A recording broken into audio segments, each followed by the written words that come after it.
Hello, my lovely writing friends. What do you think it takes to be successful in self publishing? Now, you might be wondering why I'm even asking, but the other day I was reading a Reddit post. I do that sometimes. And saw that somebody had published a post in the self publishing subreddit asking about what it took to be successful in self publishing. They were asking for hints and tips and things like that from people who considered themselves successful in that field. Now, I do consider myself successfully self published. So I went into the conversation to have a look and see what had been said before. I mean, if people were going to offer the same sort of advice that I would, then there's no point in me joining the conversation. But what really shocked me was that somebody had basically overtaken the comment section by loudly proclaiming that the only way somebody could be successful at self publishing was to throw money at marketing. They had to have an advertising budget. They had to be able to have plenty of money to be able to pay PR teams and all this. And the only people who could consider themselves successful at self publishing were the people who had the money before they self published their book. I call bullshit. I know that's not true. As I say, I consider myself a successful self publisher. And I managed to do it, particularly in the early years, with no advertising budget whatsoever. Even now, I can't remember the last time I spent money on advertising my book. I do pay my daughter, shock horror, to do my promotion for me, but that's more because I'm lazy and can't be bothered going on social media than it is anything else. Now, I consider the benchmark for me to be successful was that I have, for the last 11 and a half, coming up 12 years, successfully paid all my bills and lived entirely on my income from my self published books for that length of time. I get a check from Amazon every month. I pay my bills. If I want to buy anything, I do it with that money and everything else. I have no other source of income coming into this house. I'm not even monetized on YouTube. Although I would like to be one day. Hint, hint, please hit the like and subscribe. But anyway, I know that people determine success in different ways. And for me, this was the benchmark of success. I don't have to have an outside job. I don't have to rely on the government or anybody else for my financial security. I just keep writing books. And that is one of the reasons how I am successful, because I'm also a prolific author. Because I don't have an outside job and my children have grown and left home, I don't have to worry about any other commitments. I have my crafting, my writing, and my family. And as my family are mostly busy, I spend a lot of time alone. Perfect for a full-time author. Now, you may have a different benchmark of success. Maybe you are looking for name recognition.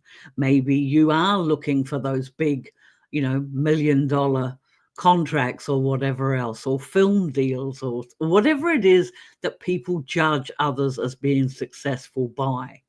I know that my goals were a lot lower, but I still consider myself successful. So I do feel that I am uniquely qualified, or not even uniquely, I am qualified to answer this question as to what does it take. It takes dedication.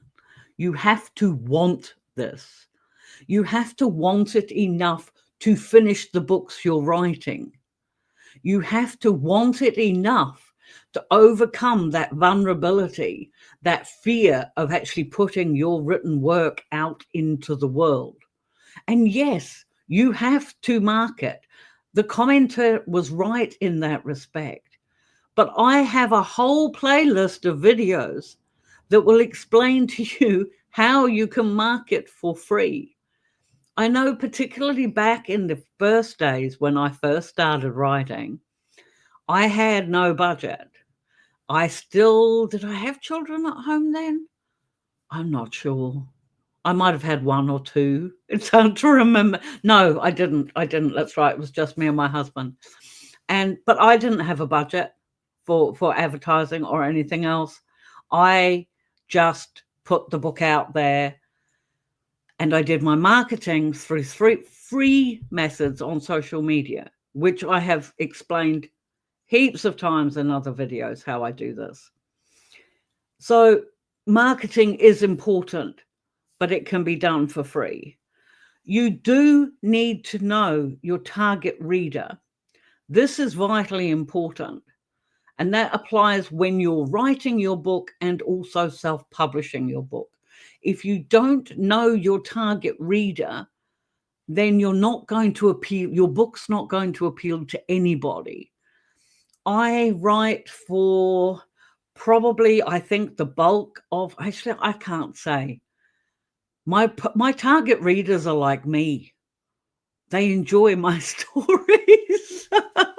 I got to admit, I didn't give it a lot of thought when I first started writing. A lot of these things I've come to learn, I've learned in hindsight as I've gone along. But I do know, my readers love their ATAs. There are certain rules in my genre that I adhere to religiously.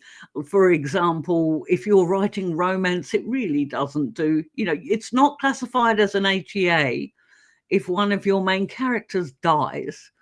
Okay, you don't do those sorts of things. I do put my characters through some rather uncomfortable situations sometimes, but I'd never, they always have their happy ever after at the end. I am also, in my genre, I write a lot of fated mates. There's no cheating in fated mates and things like that. Now, different genres have different rules, but if you've read a lot in your preferred genre, then you're going to know what those rules are. You know, when you pick up a book as a reader, what it is you expect from that author, what rules they're going to follow. They're unwritten, but they're kind of known. You know what I mean? And if you're familiar with the genre because you're a reader in that genre, then you're going to know what it is your readers want from you. I always say, write the book you want to read. So knowing your genre is the same thing. You have to know the rules of your genre.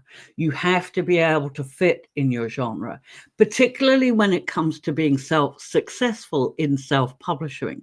I do wish I'd termed that differently before I started this video. But anyway, you have to know your genre. You cannot say, oh, I'm just going to appeal, mine crosses multiple genres. Then who are you marketing to? Who is your book going to appeal to? Because if you have a book that appeals to one genre, but then it's got subsets of another 2 or 3 genres in between because you want your book to be unique, there's a good chance that the readers for the first genre are going to be disappointed by the inclusion of the other bits, and the readers in the other genres aren't going to be interested in your book, again, because it doesn't fit. So that's another way to be successful in self-publishing, is to know your genre, know where your book fits, because it has to fit somewhere. Otherwise, people aren't going to find it. And finally, you need to have persistence. The persistence it takes to finish your book even when you don't feel like writing. The persistence to see it through and put it out. It's the only way you're going to get there. It's the only way you're going to be successful as a self-published author.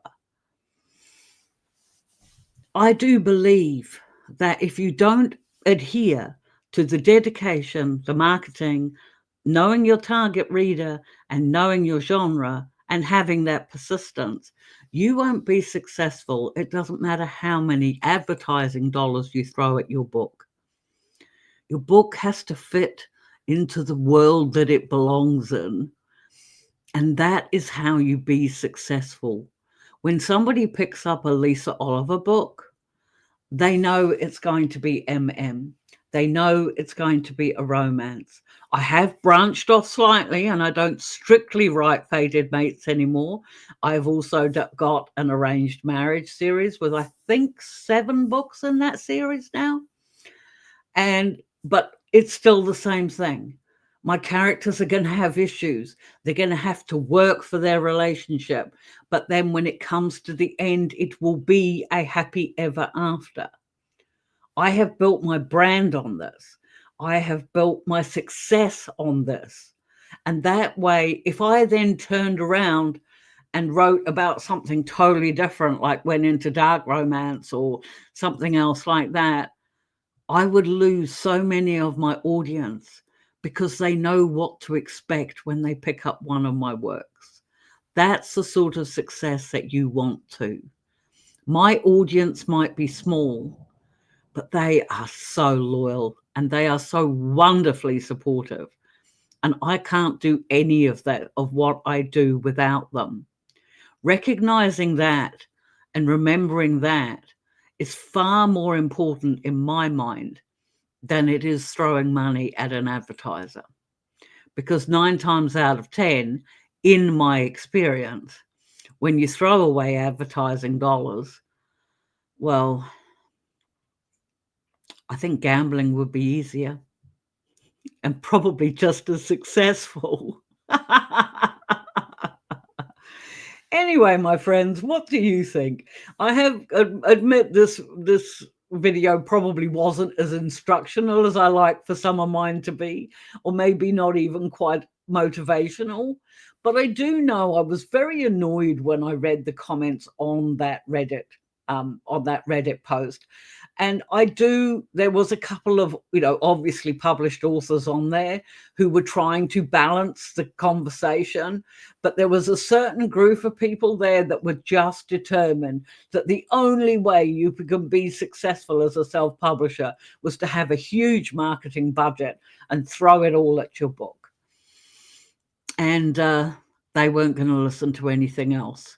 So hopefully, you will listen. And if you've got any thoughts yourself about, how do you see your success in self-publishing? What are you hoping for? Or what have you already achieved? How do you view success as an author? I think that would be a really interesting discussion. So please feel free to drop your comments below. I do answer everyone. And even if you disagree with me, even if you're one of those who somehow has found me from Reddit and thinks, no, you're wrong. It just takes money. Throw that in the comments too. I really don't mind, because it does help me with the YouTube algorithm. Who knows, one day maybe I'll be monetized on here. In the meantime, if you're interested, I post long form contents on Mondays and Thursdays. And because I like helping you. I want to help you live the successful life that I consider I live here. So hopefully we will see you again real soon. And until then, please keep writing, my friends. Bye.